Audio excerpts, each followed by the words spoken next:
17:47 అధికముగా. చాలు ఒక ప్రేమ ఎలా ఉండాలంట? ప్రేమ అధికమైనటువంటి ప్రేమ. ఏ ప్రేమ? ఒకసారి చెప్పండి. అది ఎలాంటి? దేవుని యొక్క ప్రేమ ఎలాంటిదమ్మా? అధికమైనటువంటి ప్రేమ అంటే విస్తారమైనటువంటి ప్రేమ, చెప్పటానికి వీలు కానటువంటి ప్రేమ. దేవుని యొక్క ప్రేమ ఎలాంటిదంటే చెప్పటానికి వీలు కానిటువంటి ప్రేమ.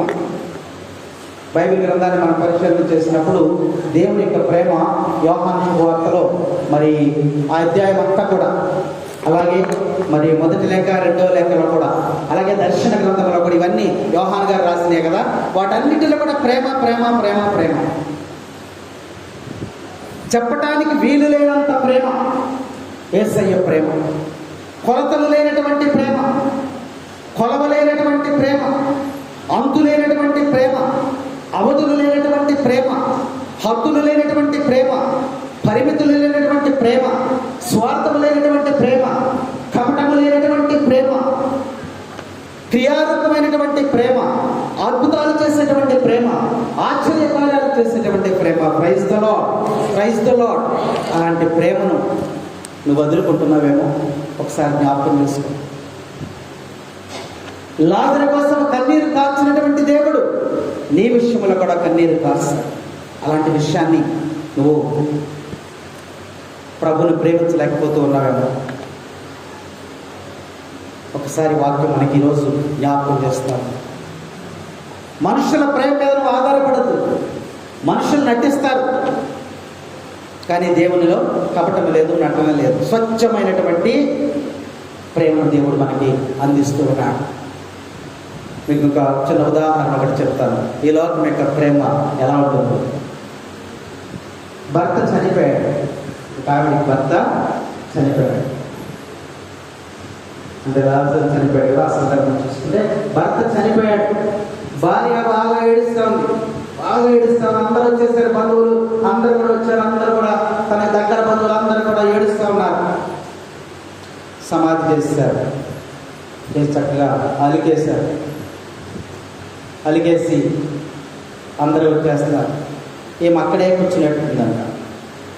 ఏం అక్కడే కూర్చుని ఎందుకు అంటారు? ఆమె ఎందుకు ఏడుస్తున్నారు? చూసిన వాళ్ళందరూ ఏమనుకుంటున్నారు? చూసిన వాళ్ళందరూ తన భర్తని ఎంతగా ప్రేమిస్తుందో చూడండి, ఎంతగా ప్రేమిస్తుందో చూడండి. అక్కడ ఏడుస్తా చేస్తుండగా విస్తరకర ఒకటి తీసుకుని ఆ సమాధిని విసురుతున్నారు.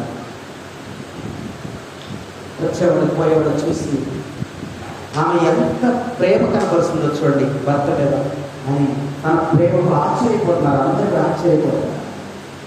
అలా ఒక రోజంతా అయిపోయింది. మళ్ళీ రెండవ రోజు అదే పని చేస్తుంది. వాళ్ళ అమ్మ వెళ్ళిందంట, అమ్మా ఆయన చనిపోయాడు, నువ్వు ఎంత ఇస్తున్నా నీ భక్తిగా తిరిగి రాడు, నీ ఆరోగ్యం పాడైపోతామా, రా అని చెప్పి తీసుకొస్తుంటే ఆమె రావట్లేదు. రాకుండా ఇంకా విసురుతా ఉంటే ఎందుకమ్మా నువ్వు సమాధి కూడా అలా విసురుతున్నావు అని అంటే ఆమె చెప్పిందంట. ఏం చెప్పిందంట? నాన్న ఆయన చనిపోతా ఏం చెప్పాడంటే, నువ్వు రెండో పెళ్లి చేసుకుంటావు కదా, నేను చనిపోతున్నాను, కనీసం సమాధి ఆరే వరకైనా ఆగు, తర్వాత చేసుకొని చెప్పాడమ్మా. ఈ సమాధి తొందరగా ఆగుతుందని నేను ఇస్తున్నానన్నమాట. సమాధి తొందరగా ఆగదు. అప్పుడు వాళ్ళ అమ్మ అన్నట్ట, నాకు చెప్తే చెప్పావు, ఇంకెవరికి చెప్పబాకు, భర్త మీద నీకు ఎంత ప్రేమ ఉందని చెప్పి వాళ్ళు అందరూ అనుకుంటున్నారు అక్కడ. నాకు చెప్తే చెప్పావు, వారికి ఎవరికి చెప్పబాకు అని చెప్పింది. ఉందా ప్రేమ? ఉందన్న మనుషుల మధ్య ప్రేమ ఉందా? లేదు. మనుషుల మధ్య ప్రేమ లాంటి అవసరాన్ని బట్టి ప్రేమను కనపరుస్తూ ఉంటాం. అందుకనే దేవుని మీద ఆధారపడి దేవుణ్ణి ప్రేమించాలనేది ఈరోజు యోహాను శుభవార్త ద్వారా దేవుడు మనకి తెలియజేస్తూ ఉన్నాడు. 13వ అధ్యాయం చదువుమా. యోహాను శుభవార్త 13వ అధ్యాయం 1వ వచనం.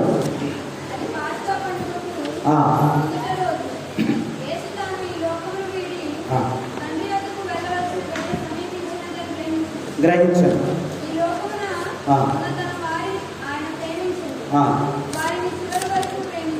చివరి వరకు వారిని చివరి వరకు ప్రేమించారు. మళ్ళీ చదవమనే వాక్యం.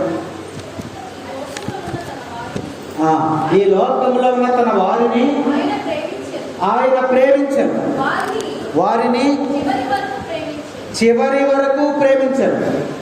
ఎక్కడి వరకు ప్రేమించాడమ్మా? మన ఈ లోక ప్రేమలు చూసుకున్నప్పుడు అన్ని మధ్యలోనే పోయినాయి. కానీ దేవుని యొక్క ప్రేమ ఎప్పటి వరకు ఉంటుందంట? అంతము వరకు. అంతము వరకు. అయితే కొన్నిసార్లు ఆయన తిట్టిన వాళ్ళు ఉన్నారు. తిట్టలేదా యేసు ప్రభుని? తిట్టిన వాళ్ళు లేరా? హింసించిన వాళ్ళు లేరా? కొట్టిన వాళ్ళు లేరా? అవమానించిన వాళ్ళు లేరా? గేలి చేసిన వాళ్ళు లేరా? తిరస్కరించిన వాళ్ళు లేరా? అయినా సరే వాళ్ళని కూడా ఈయన వదిలిపెట్టల. అంతము వరకు ఆయన ప్రేమ ఎలాంటిదంటే అంతము వరకు ఆయన ప్రేమిస్తూనే ఉంటాడని యొక్క అంతము లేనటువంటి ప్రేమని వాక్య భాగం మనకు చక్కగా తెలియజేస్తారు. ఇంకొక వాక్యాన్ని మనం చూద్దాం. యోహాను సువార్త 15వ అధ్యాయం 9వ వచనం.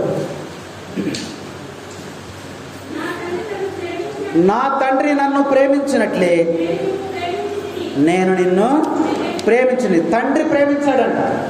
యేసు ప్రభు చెప్తున్నాడు చూడండి ఆయన దగ్గర మాటలు. నా తండ్రి నన్ను ప్రేమించినట్లే నేను నిన్ను. ఆయన తండ్రి ఎలా ప్రేమించాడు ఆయన్ని? ప్రభు మాటను మనం ఆలోచిస్తే, నా తండ్రి నన్ను ప్రేమించినట్లే నేను మిమ్ము ప్రేమిస్తూ ఉన్నాను. ఆయన తండ్రి ఎలా ప్రేమించాడు? ఆ తండ్రికి ఎంతమంది ఉన్నారు బిడ్డలు? ఒకడే. దేవుడు లోకమును ప్రేమించి తన ఏకైక కుమారుని ఈ లోకములోనికి ఇచ్చాడు. కాబట్టి తను నా తండ్రి నన్ను ఏ విధంగా ప్రేమించాడో నేను మిమ్మల్ని అలా ప్రేమిస్తున్నాను. ఎలా ప్రేమించాడంటే దేవుడు మనకి, ఈయన నా ప్రియమైన కుమారుడు, ఈయనను నేను ఆనందించుచున్నానని ఇప్పుడు తండ్రి దేవుడు తెలియజేశాడు. అవునా? బిడ్డను బట్టి ఆయన ఆనందపడుతున్నాడు. బిడ్డ చేసేటువంటి పనులు, బిడ్డ కనపరిచేటువంటి ప్రేమను బట్టి ఆ తండ్రి దేవుడు మరి ఆనందపడుతున్నాడని ఆయనే స్వయంగా ఇక్కడ సాక్ష్యం ఇస్తూ ఉన్నాడు. అపారమైనటువంటి ప్రేమ, శాశ్వతమైనటువంటి ప్రేమ, అవధులు లేనటువంటి ప్రేమను దేవుడు ఈరోజు మనకి అందిస్తూ ఉన్నాడు. కాబట్టి ప్రభువుని వెంబడించాలని ఇక్కడ వాక్య భాగం మనకి బోధిస్తూ ఉంది. యోహాను సువార్త 1 కొరింథీయులకు రాసిన లేఖ 13వ అధ్యాయం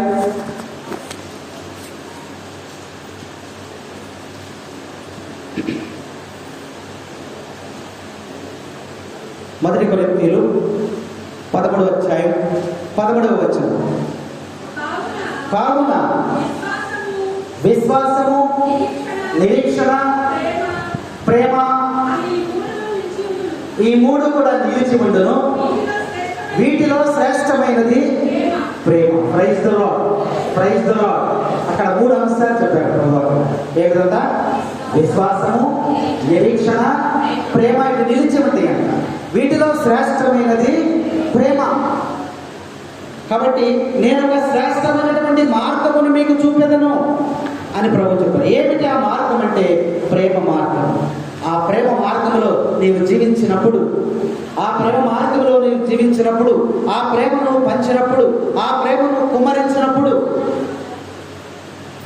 దేవుడు నిన్ను దీవిస్తాడు, ఆశీర్వాదం నీకు తోడుగా ఉంటాడని వాక్య భాగాలు మనకు చక్కగా తెలియజేస్తున్నాయి. కాబట్టి ప్రభునందు ప్రియ సహోదరి సహోదరులారా, ఈ వాక్య భాగాలు మనం చూస్తే ఇక్కడ శ్రేష్టమైనటువంటి ప్రేమ, దేవుని యొక్క ప్రేమ లాంటిది శ్రేష్టమైనటువంటి ప్రేమ. ప్రేమ నీవు కాపాడుతుంది, సంరక్షిస్తూ. ఒక వేటగాడు ఉన్నాడంట. ఒక వేటగాడు ఒక పక్షిని వేటాడాడు. ఆకాశంలో స్వేచ్ఛగా తిరుగుతున్నటువంటి ఒక పక్షిని బాణంతో కొట్టాడు. కొడితే ఆ పక్షి రెక్కకు తగిలి వెలవెలవాడుతూ కింద పడిపోయింది. వెంటనే వెళ్ళి ఆ పక్షిని తెచ్చుకోవడానికి, పడిపోయిన పక్షిని తెచ్చుకోవడానికి పరిగెత్తున్నాడు. ఈ లోపు పక్కనటువంటి వాడు గబగబా వెళ్ళి ఆ పక్షిని తీసుకుని ఆ బాణాన్ని తీసేసి ఆ రక్తం కారుతా ఉంటే దాని తల నెమిరి ఆ బాధనంతా కూడా పోగొడుతున్నట్టుగా చేశాడు. ఇంతలో వాడు వచ్చి, ఈ పక్షి నాది, నా బాణంతో కొట్టేదాన్ని, ఆకాశం పక్షులు ఎగురుతూ ఉంటే నా బాణంతో కొట్టా, ఆ పక్షి నాది అంటాడు. లేదు, అది గాయాలు పాలయ్యి ప్రాణాపాయ స్థితిలో ఉంటే, నేల మీద పడిపోయి ఉంటే, విలవిలలాడుతూ ఉంటే దాన్ని తీసి నేను కాపాడాను, కాబట్టి పక్షి నాది అంటాడు. వీళ్ళిద్దరూ పోట్లాడుకుంటూ ఒక రాజుగారి దగ్గరికి వెళ్ళారు. వెళ్ళినప్పుడు నాదంటే నాది, నాదంటే నాది పోట్లాడ. ఇప్పుడు రాజుగారికి ఒక ఆలోచన వచ్చింది. ఏమన్నారంటే, ఒక స్టూల్ తీసుకురావాలని చెప్పారు. ఒక స్టూల్ తీసుకొచ్చారు, అక్కడ పెట్టారు. పక్షిని ఆ స్టూల్ మీద కూర్చోబెట్టారు. కొట్టినవాడు ఆ పక్క, నెమిలిన వాడు కాపాడమని ఈ పక్కన పెట్టారు. అప్పుడు రాజుగారు అన్నారు, కొట్టినవాడికి చెప్పి నువ్వు పక్షిని పిలవయ్యా. అప్పుడు వెంటనే ఏ పక్షి, ఏ నెమలి, ఏ హంస రా రా అని చెప్తుంది. అది తల కిందకి పనిచేస్తుంది. అంటే ఇష్టం లేదనే కదా, అంతే కదా. తర్వాత వాడు ఎంత అయిపోయింది. ఇక్కడ రాజు ఈయన పిలవన్నాడు. ఇక్కడ వెంటనే హంస రా అన్నప్పుడు అది వెంటనే రెప్పు దగ్గరికి వచ్చి ఇవ్వబడింది. Praise the Lord. ఎందుకు వచ్చింది? ప్రేమించాడు, కాపాడాడు. కాబట్టి ఆ ప్రేమ అనేది ఎక్కడైతే నువ్వు కనపరుస్తావో అది నిన్ను కాపాడుతుంది. Praise the Lord. ఈ ప్రేమను నువ్వు ఎక్కడ అలవరుచుకోవాలి అంటే, మొట్టమొదటిగా నీ కుటుంబంలో అలవరుచుకోవాలి. నీ కుటుంబంలో ప్రేమ లేకుండా దేశమంతా తిరిగి వస్తున్నాం అనుకోండి, ఏమంటారు అప్పుడు? వీడు బయటకు వచ్చి పెద్ద సలహా ఇస్తున్నాడు కానీ ఇంట్లో ఏగల మోత అంటారు. అవునా? కాబట్టి ప్రేమ అనేది ఎక్కడ మొదలవ్వాలంటే నీ కుటుంబం సభ్యుల్లో, నీ భార్య ఎడలా, నీ భర్త ఎడలా, నీ బిడ్డల ఎడలా ప్రేమను నువ్వు కనపరచాలి. అలాంటి ప్రేమ ఉన్నప్పుడు ఆ కుటుంబమే తిరి కుటుంబం, ఆ కుటుంబమే కొర్నేలు గారి కుటుంబం. కాబట్టి వాక్యభాగం మనకు బోధిస్తూ ఉంది, ప్రేమను అలవరుచుకోండి. ఒకవేళ మనం ప్రేమను అలవర్చుకోకపోతే నీకు శోధనలు, బలహీనతలే. అందుకనే ప్రభు చెప్తున్నాడు, తరగనటువంటి ప్రేమను మీరు దేవుని ఎడల ఎప్పుడైతే కనపరిచారో దేవుడు మీకు తోడుగా ఉంటాడని యొక్క వాక్య భాగంలో శ్రేష్టమైనటువంటి యొక్క ప్రేమను ప్రబోధిస్తూ ఉన్నాడు. లోకమంతా కూడా దేవుడు లోకమును ఎంతగానో ప్రేమించాడు. ఆ ప్రేమ ఎలాంటిదంటే శ్రేష్టమైనటువంటి ప్రేమ. యోహాను శుభవార్త 21:17 మనం చూసినట్లయితే చూడమ్మా. యోహాను శుభవార్త, యేసు వచ్చి రొట్టెలు తీసుకొని ఆయనకు పంచిపెట్టాను, అట్లే చేపలు కూడా ఆయనకు పంచి ఇచ్చాను. చదువు 21:17. యోహాను పుత్రుడైనటువంటి సీమోను. ఎవరు అడుగుతున్నారు? ఎవరు అడుగుతున్నారు మీ మాట? మా అదేంటి, యేసు ప్రభు వరకు నేను రోగిని ప్రేమించాను, అనాథను ప్రేమించాను, పేదవాడిని ప్రేమించాను, లోకానంతా ప్రేమించాను, వాళ్ళని ప్రేమించాను, ఏమైనా ప్రేమించాను, ఇవన్నీ చెప్తా ఇప్పుడు ఏమంటున్నాడు ఆయన? పేతురు, నీవు నన్ను ప్రేమించుచున్నావా? దేవుడు అడుగుతున్నాడు. అంటే ఆయన అడుగుతున్నాడంటే మన ప్రేమ కోసం ఆయన ఆరాటపడుతూ ఉన్నాడు. అవునా? యేసు ప్రభు అడుగుతున్నాడు. చదవమ్మా. నీవు నన్ను ప్రేమించుచున్నావా? ఎన్నిసార్లు అడిగాడు అక్కడ వాక్య భాగంలో? 3 సార్లు అడిగాడు. మొదటిసారి, రెండవసారి, మూడవసారి. మొదటిసారి అడిగినప్పుడు ఏం జరుగుతుంది అక్కడ? నీవు నన్ను ప్రేమించుచున్నావు అంటే పేతురు గారు ఏం చెప్పాడు? నేను నిన్ను. అప్పుడు యేసు ప్రభువును పేతురు వీళ్ళందరూ ఎక్కడున్నారు? భోజనాలు రెడీగా ఉన్నారు అక్కడ. అవునా? యేసు ప్రభు ఏం చేశాడు? అక్కడ చేపలు చక్కగా కాల్చి పెట్టాడు. ఆ ఆహారాన్ని చూస్తారు వాళ్ళందరూ. ఆ టైంలో యేసు ప్రభు అడిగాడు, పేతురు, నీవు నన్ను ప్రేమించుచున్నావా? పేతురు గారు ఏం చూశాడు? అక్కడ ఆహారాన్ని కూడా చూశాడు. నేను ప్రేమించలేదే అన్నాడు అనుకో, చేపలు పెడతాడు. ఎత్తయ్యా పెడతాడా? మనమైనా పెడతామా? పెట్టాం. అయ్యా నేను ప్రేమిస్తున్నాను అన్నాడు. ఆకలి అనుకున్నాడు కదా. వెంటనే యేసు ప్రభు చేపలు పెట్టాడు, ఆహారం పెట్టాడు, తింటున్నారు. ఈయన కాసేపు కూర్చోవచ్చుగా, కూర్చోలా. ఆ తినేటప్పుడు వెళ్ళి యేసు ప్రభు మళ్ళీ, పేతురు, నువ్వు నన్ను ప్రేమిస్తున్నావా? అప్పుడు పేతురు గారికి ఏమవుతుందమ్మా? ఏమన్నాడు తర్వాత? తినేటప్పుడు ఎవరన్నా అడిగితే ఏం చెప్తారు? ఆగవాయ బాబు నన్ను ముందు తినే తర్వాత చెప్తానంట మనం. అదే సందర్భం వస్తుంది అక్కడ కూడా. ఏమన్నాడమ్మా రెండోసారి పేతురు? చదువు అక్కడికి వచ్చిన వాళ్ళు రెండవ పర్యాయం. నేను ప్రేమించుచున్నానని నీకు తెలుసు ప్రభు, నాకు భోజేని ఇప్పుడే దిగు విసిగిస్తా ఉన్నట్టుగా చెప్పాను. మూడవసారి పేతురు, నీవు నన్ను ప్రేమించుచున్నావా? ప్రభువా, నేను నిన్ను ప్రేమిస్తున్నానని నీకు తెలుసయ్యా, నువ్వు సమస్తము ఎరిగినటువంటి వాడువయ్యా, నేను నిన్ను ప్రేమిస్తున్నానని నీకు తెలుసు, అయినా నన్ను అడుగుతున్నావు, నేను నిన్ను ప్రేమిస్తున్నానయ్యా అని మూడవసారి ఆయన అక్కడ చెప్పినట్లు మనము చూస్తూ ఉన్నాం. అందరికంటే ఎక్కువగా ప్రేమిస్తున్నామన్నాడు. ఏమన్నాడు? అందరూ ప్రేమిస్తున్నారు, కానీ వీళ్ళందరికన్నా ఎక్కువ ప్రేమిస్తున్నావా? ప్రేమించడం అంటే అందరూ ప్రేమిస్తారు, కానీ నువ్వు వీరందరికన్నా ఎక్కువగా ప్రేమిస్తున్నావా అని చెప్పి ప్రభు అడిగారు. అప్పుడు పేతురు గారు అన్నారు, వీళ్ళందరికంటే ఎక్కువగా నేను ప్రేమిస్తున్నానయ్యా అని సమాధానం ఇచ్చాడు. నీవు నన్ను ప్రేమించుచున్నావా? నీవు నన్ను ప్రేమించుచున్నావా?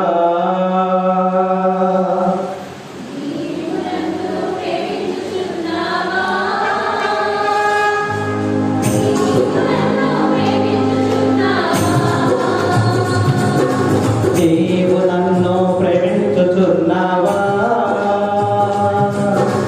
నీవు నన్ను ప్రేమించుచున్నావా?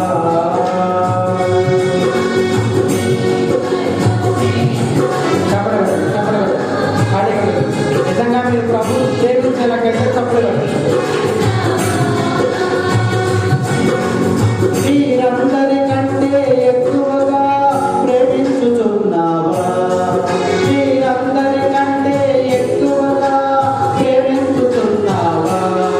మీరందరికంటే ఎక్కువగా స్తుతించుచున్నావా? మీరందరికంటే ఎక్కువగా స్తుతించుచున్నావా? మీరందరికంటే ఎక్కువగా ప్రార్థించుచున్నావా? మీరందరికంటే ఎక్కువగా ప్రార్థించుచున్నావా? స్తోత్రం స్తోత్రం స్తోత్రం యేసయ్యా, స్తోత్రం స్తోత్రం స్తోత్రం యేసయ్యా. నీవు నన్ను ప్రేమించుచున్నావా? నీవు నన్ను ప్రేమించుచున్నావా?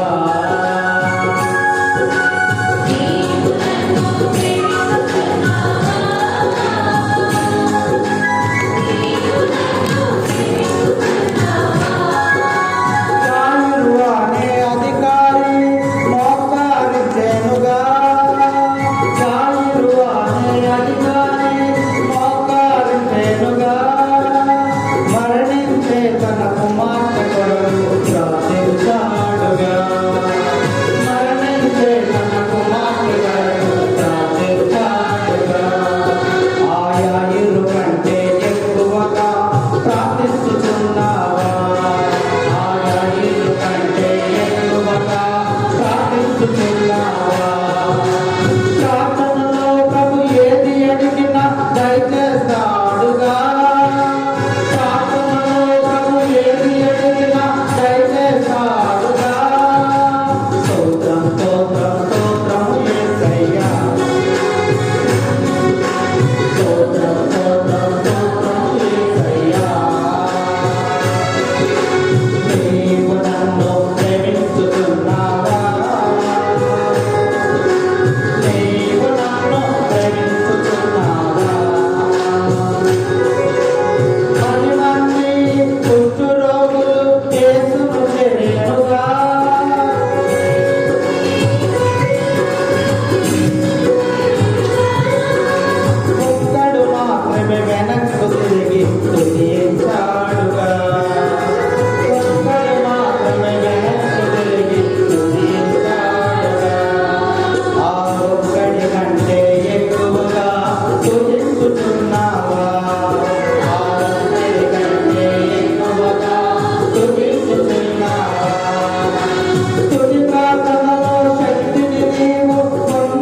ప్రేమించదుగా ఆమె కంటే ఎక్కువగా ప్రేమించుతున్నావా ఆమె కంటే ఎక్కువగా ప్రేమించుతున్నావా ప్రేమే బలమని ప్రేమే గలమని నమ్ముచున్నావా ప్రేమే బలమని ప్రేమే గలమని నమ్ముచున్నావా స్తోత్రం స్తోత్రం స్తోత్రం యేసయ్యా స్తోత్రం స్తోత్రం స్తోత్రం యేసయ్యా నీవు నన్ను ప్రేమించుచున్నావా నీవు నన్ను ప్రేమించుచున్నావా praise the Lord praise the Lord ప్రభువుని సంతోషపెట్టేది దేవుణ్ణి ప్రేమించుట. నువ్వు ఎప్పుడైతే దేవుణ్ణి ప్రేమిస్తావో అప్పుడు ప్రభువు సంతోషపడతాడు. అందుకనే మీరు ఒకరినొకరు ప్రేమించుకొనుడి. హెబ్రీయులకు రాసిన లేఖ 13:1 ఏమంటున్నాడంటే ఆయన మీరు ఒకరినొకరు ప్రేమించుకొనుడి. ప్రేమ అనేది ఆనందాన్ని మరి సంతోషాన్ని దేవుణ్ణి కూడా సంతోషపెట్టేది ఏంటంటే దేవుని ప్రేమించటమే. వాక్య భాగం మనకి తెలియదు. ఎఫెసీయులకు రాసిన లేఖ 3వ చూడండి ఒకసారి. 3వ అధ్యాయము. నువ్వెందులో అభివృద్ధి చెందినా, నువ్వెన్ని బిల్డింగ్లు కట్టినా, లేదా నువ్వు ఎంత ఆస్తిని సంపాదించినా, లేదా నువ్వు ఇతర రకాల ఎన్ని సంపాదించినా నీకు ప్రయోజనం లేదు. దేవుడు దాని గురించి మాట్లాడలేదు. ప్రేమలో నువ్వు వృద్ధి చెందావా? ప్రేమలో నువ్వు వృద్ధి చెందావా? వాక్య భాగం చూడమా. ఎఫెసీయులకు రాశాక 3వ అధ్యాయము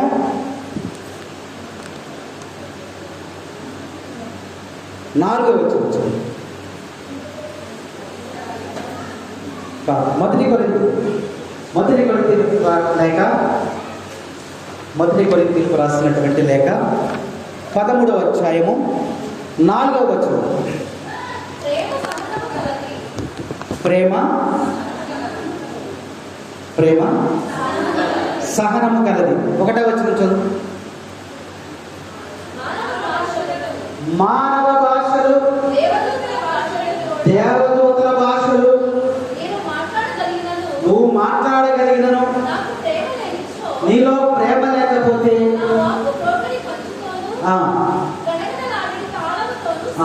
సమానం వ్యర్థం.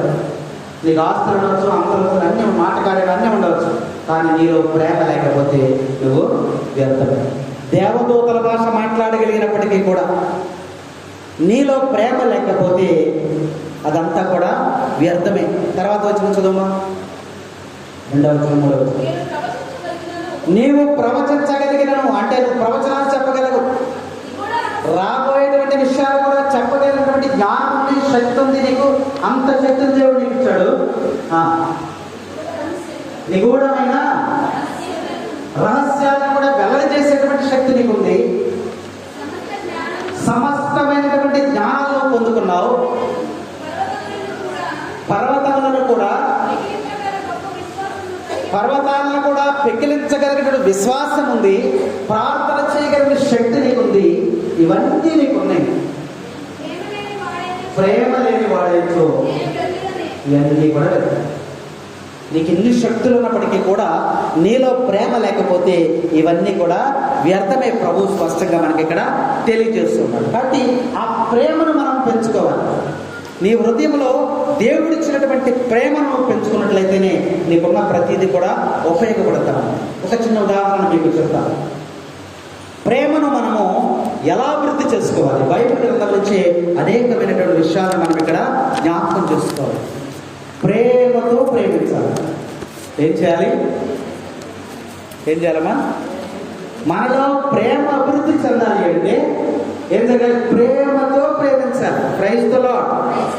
స్వార్థంతో కాదు, అసూయతో కాదు, కలహాలతో కాదు, నటిస్తూ కాదు, వేషధారణ కాదు. ఎలా ప్రేమించాలంట? ప్రేమతో ప్రేమించాలి. ఒక ఆయన, మీ ఆయన అనుకోండి, ఒక ఆయన మీ ఆయన బయటకు వెళ్ళాడు. లేట్ అవుతుంది, ఇలాగే 8-9 అవుతుంది. మరి అక్కడ ఆయనకి ఏమి ఇబ్బంది వచ్చిందో ఏమో కష్టం వచ్చిందో తెలియదు. వెంటనే ఫోన్ చేశాడు, ఏం కూర చచ్చావే అన్నాడు. ఏమన్నాడమ్మా? ఏమన్నాడు? అయ్యన్నా చెప్పండి. ఏమన్నాడు? ఏం కూర చచ్చావా? ఆమె మామూలు ఉంటుందా? ఏమొస్తుంది ఆమెకి? ప్రేమ వస్తుందా, కోపం వస్తుందా? కోపం వచ్చి విషం ఉండాను రాము. ఏమంది? వీడు వెంటనే గమనించి, సరే నువ్వు తినేసి పడుకో, నేను లేట్కి వస్తాను. నువ్వు తినేసి పడుకో. ఎందుకు వచ్చింది వాళ్ళకి ఆ బాధ, కష్టం ఎందుకు వచ్చింది? ఆ శోధన ఎందుకు వచ్చింది? ఎందుకు వచ్చిందమ్మా? ప్రేమ లేకపోవటమే. మనం మాట్లాడేటువంటి మాటలో ప్రేమ లేకపోతే అంతే. వాడు ఫోన్ చేసినప్పుడు, అమ్మా ఆకలేస్తుంది, ఇంటికి వచ్చేస్తున్నాను, ఏం కూర చెప్తాలేండి, ఏం చెప్పుద్ది? అప్పుడు వండకపోయినా అప్పుడు గబగబ వచ్చేలో మన వంట చేసి గుడ్లో ఏర్పాటు చేసి అక్కడ పెడుతుంది. అవునా? వీడి కోపం తగ్గిస్తారు, ఆ కోపం వచ్చి విషం వండాను. అవునా? కాబట్టి ప్రేమగా ప్రేమ నేర్చుకోవాలంటే ప్రేమతో మాట్లాడాలి. కాబట్టి ప్రేమ మనలో అభివృద్ధి చెందాలంటే ప్రేమతో ప్రేమించాలి. ప్రేమతో ప్రేమించాలని వాక్య భాగం మనకి తెలియజేస్తా ఉంది. కాబట్టి తల్లి బిడ్డలు, చిన్న బిడ్డలు ప్రేమ చూస్తారా? అది ప్రేమతో ప్రేమించడం అంటే. ఎలా ప్రేమించాలి? కొంచెం మీ బిడ్డ, చిన్న బిడ్డ ఉంటాడు, వాడు ఏదో అక్కడ పని చేస్తాడు, కొడతారు. కొట్టినంటాడు, ఏం చేస్తాడు? ఏదో ఉంటాయి ఇసిరేస్తాడు, దూరం వెళ్ళిపోతాడు. వెళ్ళిపోయి కాసేపు ఏడుస్తాడు, అది మళ్ళీ కాసేపు వెంటనే వచ్చి నిన్ను పడేసుకుంటాడు. మర్చిపోయాడు. అలా ఉండాలి. కుటుంబంలో కూడా మరి ప్రేమ అలా ఉండాలి. కానీ మనం ఒక్కసారి కోపపడితే ఇక మనకు ఆడు బద్ద శత్రువు లేదు. వాడు వైపు మనం చూడక బాగా ఆడి దారిలో వస్తుంటే కాండ్రించి ఉమ్ము కూడా వస్తుంది. ఆ కోపం మనలో ఏమైపోతుంది? పెరిగిపోతుంది. కానీ ప్రేమను మనలో అభివృద్ధి చేసుకోవాలంటే, దేవుడు ఇచ్చినటువంటి ప్రేమను మనలో అభివృద్ధి చేసుకోవాలంటే ప్రేమతో పెంచుకోవాలంట. ప్రేమతో ప్రేమించాలని వాక్య భాగాలు మనకు చక్కగా తెలియచేస్తా ఉన్నాయి. అందుకనే ప్రభువులు మరి ప్రేమతో పని చేయాలి. ఏ పని చేసినా మనం ఏం చేయాలి? ప్రేమ. బ్రిటిష్ వాడు వెళ్తా మనకి 3 మాటలు ఇచ్చాడు. ఇంగ్లీష్ మాట, థ్యాంక్ యూ వెరీ మచ్. వాళ్ళందరూ కూడా ఆ పదం వాడుతూ ఉంటారు, థ్యాంక్ యూ వెరీ మచ్. రెండవది సారీ. మూడవది ప్లీజ్. మీరు ఎప్పుడన్నా వాడారు ఈ పదాలు? ప్రేమతో మనం పరిచరించాలని వాక్య భాగము 1 తెస్సలోనిక 1వ అధ్యాయం 2వ వచనంలో చక్కగా చెప్తా ఉంటాం. ప్రేమతో పని చేయాలి. మనం ఏ పని చేసినా ఏం చేయాలి? ప్రేమతో పని చేయాలి. ప్రేమ లేకపోతే అంతా బరువే. నీ కుటుంబం బరువే, నీ భర్త బరువే, నీ భార్య బరువే, నీ బిడ్డల బరువే, సమస్తం కూడా బరువే. ప్రేమ ఉన్నప్పుడు సమస్తము కూడా తేలికైపోతుంది. ఒక తల్లి ఉంది, ఒక 25 కేజీల ఇసుక బస్తా నుంచి ఇక్కడ నుంచి పురుషుల పట్టణం వరకు మోసుకెళ్తుందా? అమ్మో నేను ఈ బరువు మోయలేదు. తన 3 సంవత్సరాల పిల్లాడు 15-20 కేజీలు బరువు ఉంటాడు. జ్వరం వచ్చింది అనుకోండి, సంకన వేసుకుని లేని పరిగెత్తుకుంటా వెళ్ళిపోతుంది. మరి అదే బిడ్డ 20 కేజీలు బరువు ఉన్నాడు. అదే 20 కేజీల బరువు వేసుకుని మొట్టను ఎందుకు మోయలేకపోయింది? 20 కేజీలు ఉన్న బిడ్డలు ఎందుకు ఎత్తుకుని పరిగెత్తిపోయింది? బరువు ఒకటేగా, సేమ్ ఒకటేగా బరువు. ఇసుక మీద ప్రేమ లేదు, బిడ్డ మీద ప్రేమ ఉంది. ఎప్పుడైతే ప్రేమ ఉంటుందో అప్పుడు మనకి తేలిక అయిపోద్ది, బరువు కనపడదు. అందుకనే ప్రేమ అనేది దేవుని నుండి పుట్టింది. కాబట్టి ఆ ప్రేమను మనం అభివృద్ధి చేసుకోవాలంటే ముందుగా మన కుటుంబంలోనే ఆ ప్రేమను అభివృద్ధి చేసుకోవాలి. అందుకనే మీరు ప్రేమతో పరిచరించండి, ఇంట్లో కూడా పరిచరించండి. ఎందుకంటే మనం సమాజంలో రకరకాలుగా చూస్తున్నాం. ప్రేమతో పరిచర్య, ఆ ప్రేమను నీలో అభివృద్ధి చేసుకో. భర్త ఎక్కడి నుంచో వస్తాడు, వచ్చినప్పుడు నువ్వేం చేస్తావు? వెంటనే ఒక టీ కలిపేసేసి టీ తీసుకొచ్చేస్తాం. లేదా కాఫీ టీయో ఏదో తీసుకుని వచ్చేస్తాం. ఇచ్చినప్పుడు ఆమె ప్రేమతోనే వచ్చింది, మొట్టమొదటి ప్రేమతోనే వచ్చింది. అక్కడ టీ తాగమని, ఎక్కడి నుంచి వచ్చావు కదా, కష్టపడి వచ్చాడు పోమని టీ తెచ్చి వచ్చింది. ఇచ్చినప్పుడు ఈయన టీ తీసుకుని ఓకే థ్యాంక్ యూ చాలా బాగుంది అని ఒక మాట అంటే ఆమె 10,000 చేస్తారు. అవునా? ప్రేమకి ఎంత పెరిగిపోతాడు. వీడు అట్లా అనగా వీడేమంటాడు, ఇది టీయా,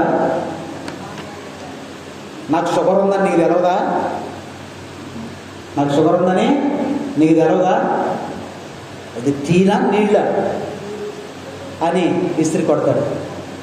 ప్రేమతో వచ్చినటువంటి ఆ యొక్క స్త్రీ ఇప్పుడు మనసులో ఏమైనా ఉంది, వీడు ఎండలో పడిస్తే ఎంత సేవ, ఎంత పరిచర్య, ప్రేమతో నేను పరిచర్య చేస్తుంటే వీడు ఏంటి అంటున్నాడు అని, సర్లే అంటే అన్నాడు అని సర్దుకుని సారీ అండి అని అందనుకో మాట వీడు అందనుకో సారీ అండి అన్నాడు. వీడేమైపోతాడు, మన భార్య ఎంత ప్రేమగా చేసుకొచ్చింది, సారీ కూడా చెప్పింది, సరేమ్మా రేపు నుంచి కాదండి బాగుంటుంది, సరే సారీ చెప్పింది, మనసు తిరిగి ఆయన ప్రేమ మాట్లాడు. కానీ మీరు అట్లా మాట్లాడరుగా, మీరు ఎట్లా మాట్లాడరుగా, ఇది నీకేమన్నా చూతులే, బయట కొంప మీద పడి తాగుతున్నావుగా, రకరకాల టౌన్లో మీద వాటర్ తాగుతున్నావుగా, నీకు ఇంట్లో టీ ఏమైనా వచ్చింది నీకు అంట. అవునా? అన్నప్పుడు వాడికి ఎలా ఉంటుంది, ఉందా? ప్రేమ ఉందా? లేదు. ఏ విషయంలో ప్లీజ్ ప్లీజ్ అనే మాట మనం ఇంట్లో వాడితే, కోపం వచ్చినట్టు కూడా వచ్చిన ప్లీజ్ అని అంటే, బయట అయినా సరే ఎక్కడైనా సరే, అరే వస్తున్నా కూడా అదే ప్లీజ్ ప్లీజ్ అంటే ఇస్తాడు కూడా, ఇస్తాడు. అలాంటి పదాలు థ్యాంక్స్ అంటాం కానీ, సారీ అంటాం కానీ, ప్లీజ్ అంటాం కానీ, వీటిలో ఏమన్నా కఠినత్వం ఉందా? ఈ 3 పదాల్లో కూడా ఏముంది? ప్రేమ. అవునా? కాబట్టి ప్రేమను మనం పరిచర్య ఎలా ఉండాలంటే ప్రేమతో కూడినటువంటి పరిచర్య చేయాలి. దేవాలయం ఉండడానికి రమ్మంటే వస్తారా? వంతులేసుకుని, మొన్న వారం నేనే కూడిసింది, ఈ వారం నువ్వు మర్యాదల సభ్యులు ఒకరికొకరు పోట్లాడుకుంటా ఉన్నారు. పోయిన వారం నేనే కూడిసింది, నువ్వు వెళ్ళకూడదు. సరే, ఇలా మనం దేవుని కార్యము చేయాలంటే పోట్లాడుకుంటా ఉంటాం. కానీ దేవుని పని ప్రేమతోనూ పరిచర్య చేసినప్పుడు,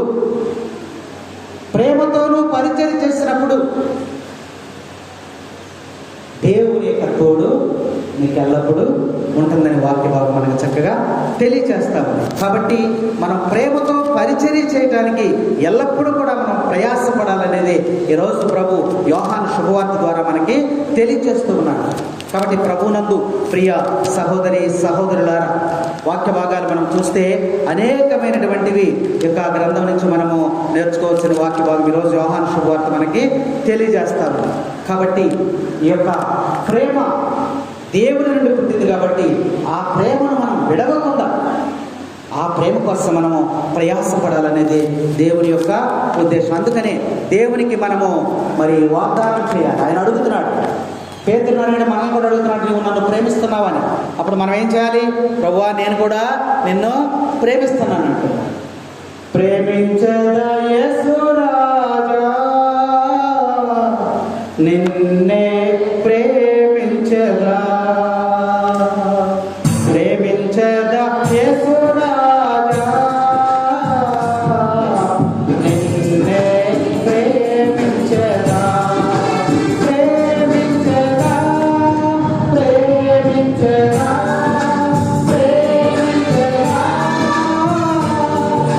ప్రేమించదా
తండ్రి వందనం, తండ్రి స్తోత్రం, యేసువా వందనం, యేసువా స్తోత్రం, క్రైస్తులో. కాబట్టి ప్రభువు చూపించినటువంటి ప్రేమతో పనిచేయాలి. మీరు సంఘములో పనిచేసిన, ఇంటిలో గృహములో పనిచేసిన, పనికి ఆహార పథకంలో పనిచేసిన, డ్వాక్రాలో పనిచేసిన, ఎక్కడ నువ్వు పనిచేసిన దేంతో చేయాలి? ప్రేమతో పనిచేయాలి. ఒక ఆయన తన అల్లుడికి కూతురికి పెళ్లి చేశాడు.